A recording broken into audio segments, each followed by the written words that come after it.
수도권을 중심으로 사회적 거리 두기가 최고 단계로 격상되자 주요 교단과 목회자들은 목회 서신을 통해 비대면 온라인 예배 원칙을 잘 준수해 줄 것을 당부했습니다. 그러나 일부 극우 성향 목회자들은 정부 조치가 종교 탄압이라는 주장을 되풀이해 빈축을 사고 있습니다. 송주열 기자의 보도입니다. 한국기독교장로회는 지난주 정부의 거리 두기 강화 계획 발표 직후 총회장 서신을 통해 코로나19 확산세를 막는 데 동참하자고 호소했습니다.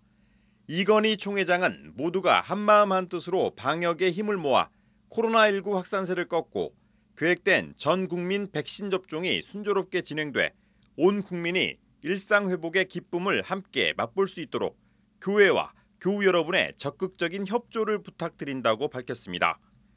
기장총회는 총회장 서신 외에도 거리 두기 4단계 코로나19 대응 교회 지침을 전달하고 수도권 지역 주일, 주중, 새벽 예배 모두를 비대면으로 전환할 것을 지시했습니다.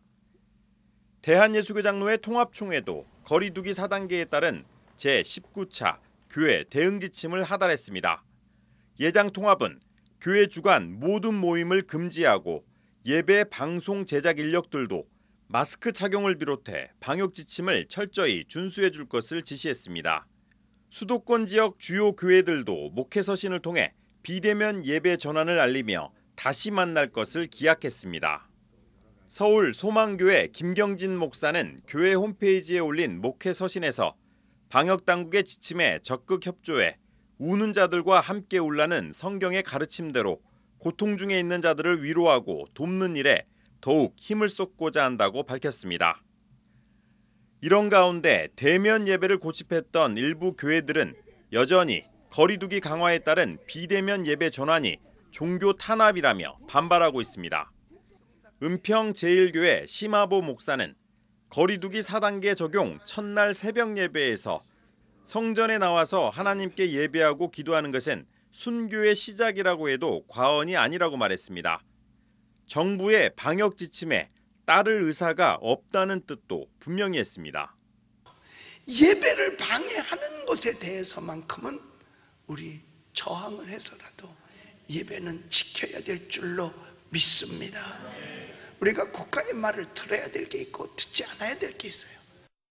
비수도권 지역으로 이번 거리 두기 4단계 적용을 받지 않는 부산 세계로교회 손현보 목사는 거리 두기 4단계는 종교 탄압이라는 제목의 유튜브를 제작해 배포하고 있습니다. 손 목사는 타업종 시설보다 교회를 더 탄압해 형평성이 맞지 않다며 정부가 하나님의 심판을 면할 수 없을 것이란 말도 했습니다. 이 정부는 계속적으로 이렇게 나가면은 반드시 하나님의 심판을 면할 수가 없을 것입니다. 코로나가 언제 끝날지도 모르는데 모든 교회의 예배를 일률적으로 전부 다 중단을 시킨다는 것, 있을 수 없는 일입니다. 코로나19 확진자가 급증하면서 방역당국과 국민들이 바이러스와 사투를 벌이고 있는 가운데 일부 교회의 이기적인 모습은 사회적 신뢰 회복과는 거리가 멀어 보입니다. CBS 뉴스 송주열입니다.